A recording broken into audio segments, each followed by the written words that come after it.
Assalamualaikum warahmatullahi wabarakatuh. Perkenalkan, nama saya Dina Satina Punaja dengan NIM 444-222-0094. Yang terhormat kepada dosen pengampu mata kuliah Pemuliaan Tanaman.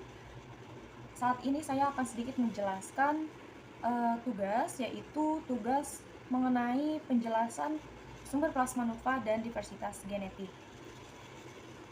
Plasma nutfah, adapun pengertiannya yaitu sumber materi genetik yang digunakan pemulia untuk merakit kultivar baru. Nah, substansi yang terdapat dalam kelompok makhluk hidup dan merupakan sumber sifat keturunan yang dapat dimanfaatkan dan dikembangkan atau dirakit untuk menciptakan jenis unggul atau kultivar baru. Biasanya pada plasma nutfah ini digunakan untuk mencapai tujuan dengan apa yang kita inginkan. Misalkan kita ingin membuat atau merakit kultivar baru jenis cabainya misalkan yang pedasnya sangat pedas levelnya dan juga memiliki aroma yang wangi. Nah, itu nanti disilangkan agar menjadi satu keunikan dari varietas cabai tersebut. Kemudian, adapun sumber-sumber plasma nutfah yaitu kawasan atau areal pertanian. Nah, di kawasan atau areal pertanian ini jenis tanamannya biasanya yaitu palawija. Kemudian kultivar primitif dan juga kultivar yang kurang unggul. Setelah itu ada kebun dan pekarangan. Nah, kebun dan pekarangan terdapat jenis buah-buahan, sayur-sayuran, juga tanaman obat. Kemudian yang ketiga itu adalah pasar. Pasar terdapat tanaman pangan, buah-buahan, sayuran, dan juga obat-obatan. Kemudian yang keempat ada populasi liar.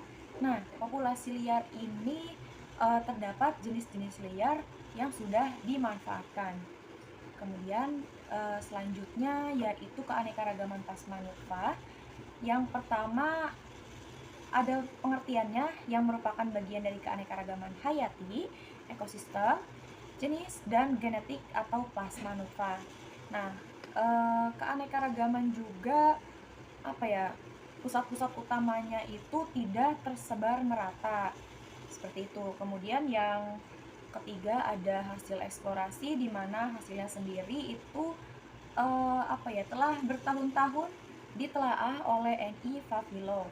Nah, N.I. Vavilov ini ternyata menyimpulkan bahwasannya kombinasi keragaman, topografi, iklim, dan metode-metode bercocok tanam itu menunjukkan hampir semua tanaman pokok itu berasal dari seperempat lahan dunia.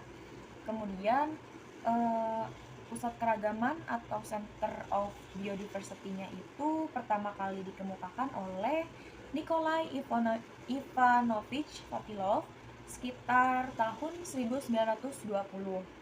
Nah, beliau ini berasal dari Rusia yang merupakan seorang botani. Kemudian konsep dari pusat keragaman ini didasarkan atas adanya variabilitas genetik yang luas di suatu wilayah tertentu dari suatu spesies tanaman. Kemudian adapun Vavilov, di mana Vavilov ini dibagi menjadi 8 bagian atau 8 wilayah utama yang terdiri dari Chinese Center, Indian Center, Central Asiatic Center, Near Eastern Center. Kemudian yang kelima yaitu Mediterranean Center, Ethiopian Abyssinian Center, selanjutnya South African and Central American Center, dan yang terakhir ada South American Center. Nah, untuk di Chinese Center sendiri pusat keragamannya itu adalah Wijen dan juga kedelai. Kemudian di Indian Center itu terdapat pusat keragaman bengkuang dan juga kacang hijau. Kemudian di Central Asiatic Center itu keragamannya itu adalah bunga dan juga gandum roti. Nah, kemudian ada lagi yaitu di Mediterranean Center adalah kubis-kubisan yang menjadi pusat keragamannya. Di Ethiopia itu ada wijen, kemudian di South African and Central American ada jenis-jenis ketimun. Yang kedelapan, South American Center, yaitu Peru, Ekuador, Bolivia, pusat keragaman kentang, ubi jalar, tembakau, dan juga tomat. Yang selanjutnya yaitu permasalahan terkait plasma nutfah, di mana permasalahannya ini meliputi eksploitasi hutan, di mana eksploitasi hutan ini selalu terdengar di telinga kita sehari-hari di berita, karena seringkali tidak memperhatikan kelestarian plasma nutfah yang dikandungnya.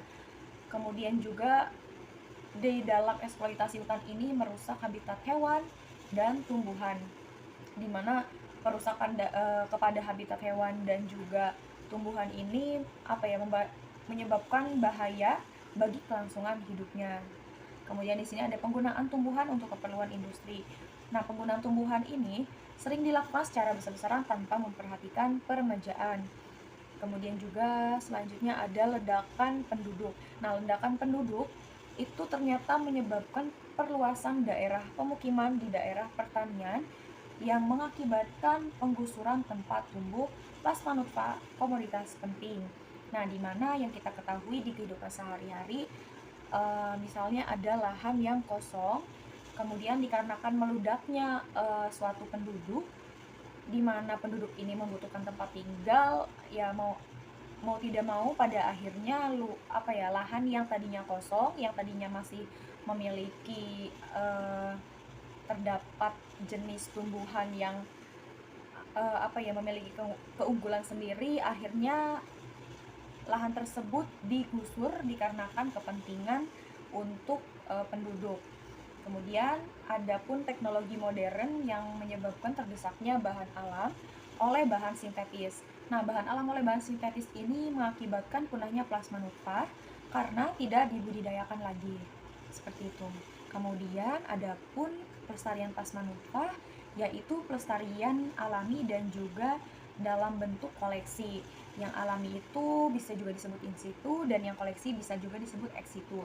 Nah, untuk pelestarian yang in situ berupa hutan cadangan dan cagar alam. Nah, cagar alam ini terdiri dari hutan, rawa, padang rumput, gurun, dan sebagainya. Kemudian untuk pelestarian dalam bentuk koleksi atau ex situ, ini berupa kebun-kebun koleksi, kebun raya contohnya. Tapi di dalam koleksi tumbuhan hidup, ex situ ini memiliki kelemahan dan juga kelebihan, di mana kelemahannya memerlukan lahan yang luas, kemudian kelebihannya itu kelestariannya mudah diamati. Selanjutnya ada diversitas keanekaragaman genetik atau genetic diversity. Nah, keanekaragaman tumbuhan di planet bumi merupakan sumber penting untuk makanan, tempat tinggal, dan pertanian.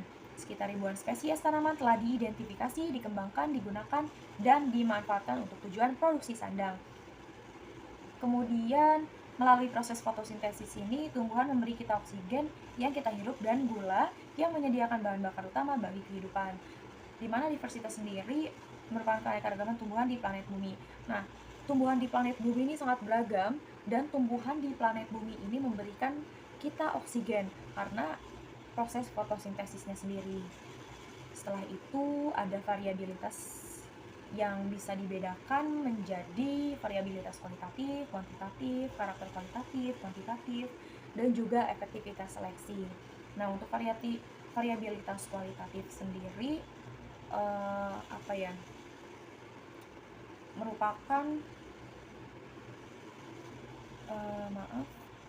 kalau variabilitas kualitatif itu memiliki variasi pada karakter kualitatif. Kemudian yang variabilitas kuantitatif pun seperti itu, sama. Lalu ada karakter kualitatif, karakter yang dapat dibedakan ke dalam kelas-kelas tertentu. Kalau kuantitatif itu dapat diukur namun perbedaannya tidak ekstrim.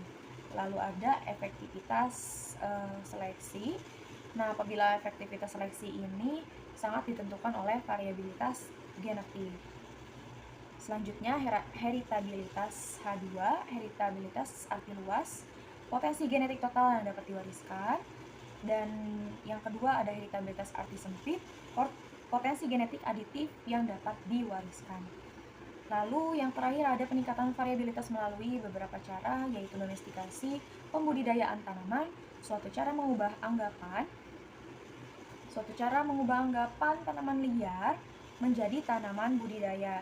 Nah, domestikasi atau pembudidayaan tanaman ini tidak hanya mengubah anggapan tanaman liar menjadi tanaman budidaya, adapun mengembangbiakan tanaman liar menjadi tanaman budidaya untuk kegiatan sumber genetik. Kemudian ada introduksi tanaman. Introduksi tanaman sendiri yaitu metode memasukkan bahan tanaman dari tempat asal ke lokasi yang iklimnya berbeda. Dan yang terakhir ada hibridisasi atau persilangan. Proses penyerbukan silang antara tetua yang berbeda susunan genetiknya. Nah, untuk di hibridisasi ini kegiatannya itu menyilangkan atau menggabungkan semua sifat baik yang kita inginkan, khususnya para pemulia tanaman biasanya menyilangkan dan menggabungkan sifat baik dari tanaman itu untuk mencapai tujuan yang ia inginkan. Kemudian juga ada memperluas keragaman genetik dan menguji potensi tetua atau memanfaatkan figur hibrida. Ya, terima kasih atas penjelasan mengenai sumber plasma nutah dan diversitas genetik. Saya Gina Sapina Tunaja, memohon maaf apabila ada terdapat kekurangan. Kurang lebihnya mohon maaf. Wassalamualaikum warahmatullahi wabarakatuh.